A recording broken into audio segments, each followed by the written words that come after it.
Oke, ya, assalamualaikum warahmatullahi wabarakatuh. Selamat pagi semuanya. Apa kabar hari ini? Semuanya sehat? Sehat, alhamdulillah. Baik. Semua tentunya kita punya keyakinan bersama-sama bahwa Allah akan mampu membuatnya menjadi lebih mudah. Silahkan Mas Nurul Hidayat. Monggo. Mari awali pelajaran pada pagi hari ini dengan bacaan Bismillah bersama-sama.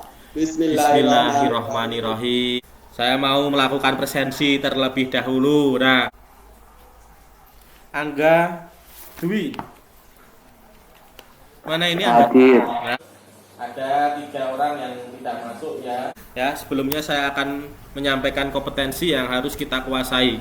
Di mana kompetensi dalam pembelajaran ini itu terdiri dari kompetensi pengetahuan dan keterampilan. Ada 6 item indikator yang harus kita kuasai. Di mana yang pertama adalah mendiagnosa atau mengidentifikasi komponen blok silinder dan kelengkapannya. Kemudian yang kedua, menjelaskan fungsi blok silinder dan kelengkapannya. Nah, tujuan pembelajaran hampir mirip seperti dengan IPK tadi. Di sini karena banyaknya yang perlu kita bahas, maka kita akan bagi dalam beberapa pertemuan ya. Pembahasan yang pertama, komponen dan fungsi blok silinder itu kita akan bahas di pertemuan hari ini ya. Sebelumnya ingatkah kalian tentang pembelajaran sebelumnya? Nah, kira-kira sebelum itu apakah ada yang ingin bertanya mengenai pelajaran sebelumnya? Oke, baik anak-anak, di sini Bapak memiliki satu tayangan video di mana kondisi yang nyata yang ada di lapangan. Berdasarkan video ini, nanti silahkan anak-anak menganalisis gangguan-gangguan apa saja yang terjadi pada mobil tersebut. Nah, silahkan nanti disimak baik-baik video berikut ini.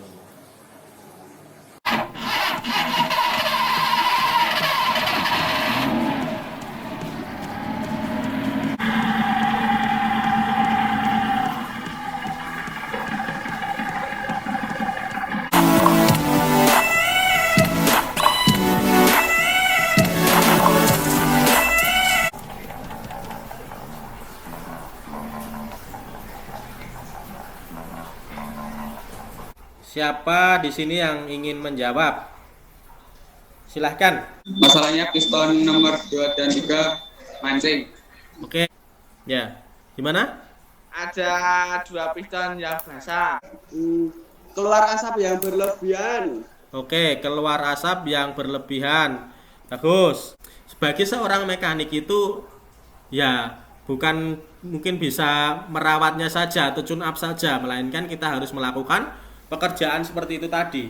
Nah, kalau mesin seperti itu cenderung kita harus melakukan overhaul. Nah, oleh karena itu, sebelum kita beranjak bagaimana cara memperbaikinya, memeriksanya, kita harus tahu dulu mengenai fungsi dan komponen yang ada dalam silinder tersebut. Sebagai contoh ya, kita kalau disamakan mungkin seperti dokter, Mas. Nah, dokter itu mendiagnosa dulu ya, atau menganalisis dulu, tapi dia mesti sudah memiliki bekal apa? Bekal mengetahui komponen atau fungsi-fungsi organ dalam tubuh manusia. Kalau itu dokter. Kalau kita ya dokter mesin, ya paling tidak sudah memodali dengan pengetahuan mengenai komponen-komponen apa saja dan fungsinya apa saja. Nah, kemudian nanti berdasarkan informasi yang kalian kumpulkan tadi, ya silahkan dibuat kesimpulan mengenai fungsi dan komponen pada blok silinder. Nah, dan persiapkan sebagai bahan presentasi di kelompok kalian. Nah, itu ya, bisa dipahami nggih semuanya? Baik, selamat bekerja. Nanti Bapak akan pantau di grup WA. Selanjutnya kita ketemu lagi di sini untuk sesi presentasi. Ya, nanti berdasarkan hasil diskusi tersebut tentunya kalian sudah merangkum ya. Silahkan waktunya saya persilahkan. Oke. Monggo Mas. Ya. Fungsi-fungsi box silinder. 1. Sebagai tempat naik turun piston. 2. Ya, oke. Untuk mengarahkan energi pembakaran. Ya. Lanjut. 4. Piston atau torak. Ya, sip. 5. Ring piston. Oke. 6. Batang torak. Yes. 7. Poros engkol atau roda gila. Oke. Sudah Pak. Udah, oke. Yang Izin bertanya tentang fungsi ring piston. Fungsi ring piston sebagai berikut untuk mengikis kelebihan oli yang menempel pada dinding silinder dan mencegah masuknya oli ke ruang bakar. terima kasih banyak, bagus sekali presentasi yang disajikan ya.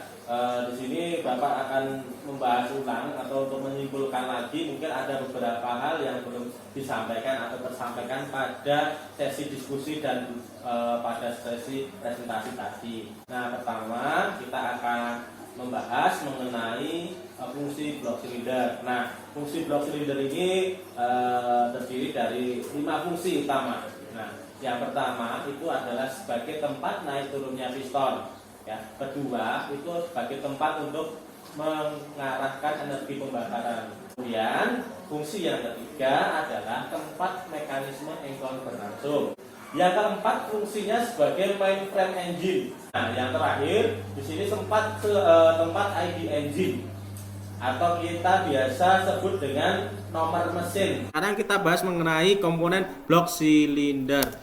Nah, kemudian komponen yang akan kita bahas selanjutnya yang ada di blok silinder, yaitu ada gasket atau seal ya. Untuk komponen blok silinder selanjutnya kita sebut dengan piston atau torak. Kemudian ring piston tadi sudah, terima kasih banyak pada kelompok 1 sudah dijabarkan, sudah dijelaskan juga. Nah, lebih detailnya seperti ini gambarnya Mas ya.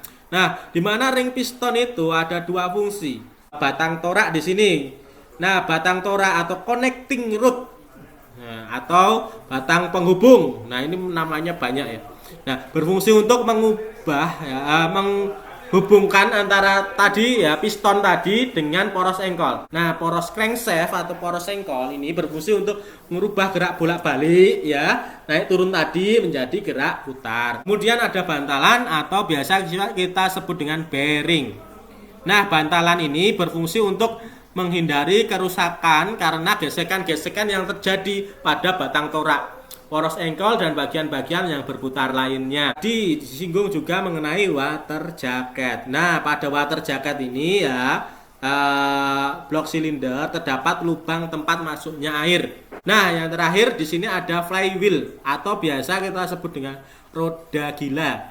Nah, mungkin untuk pembahasan mengenai fungsi dan komponen-komponen blok silinder kurang lebihnya seperti itu ya. Oke, baiklah anak-anak, sekarang kita sudah berada di akhir sesi, dimana kita sudah melalui beberapa sesi, yaitu pembahasan materi juga kita sudah bahas. Nah, untuk mengetahui sejauh mana pemahaman siswa, maka kita lakukan uji pemahaman ya. Nanti silahkan, kalian akan disajikan seperti ini, ada gambarnya, kemudian ada komponennya di sini. Nah, ini nanti silahkan kalian jawab pertanyaan-pertanyaan ini ya. Silahkan dan selamat mengerjakan. Oke, baik, kita sudah selesai mengerjakan soal ya. Yang selanjutnya bagi siswa yang belum mencapai KKM, nah ini silahkan untuk melakukan remedial di pembelajaran berikutnya ya, yang mana akan kita laksanakan di pertemuan selanjutnya, itu mengenai pemeriksaan atau mendiagnosis kerusakan-kerusakan yang terjadi pada blok silinder. Untuk pelajaran hari ini, sebelum kita akhiri, ada yang mau bertanya atau tidak? Atau cukup? Makasih. Oke, cukup ya. Dirasa cukup untuk pelajaran hari ini. Saya minta untuk salah satu memimpin berdoa. Untuk mengakhiri pelajaran pada siang hari ini, marilah kita membaca hamdalah bersama-sama. Alhamdulillahirabbil Alhamdulillahirabbil alamin.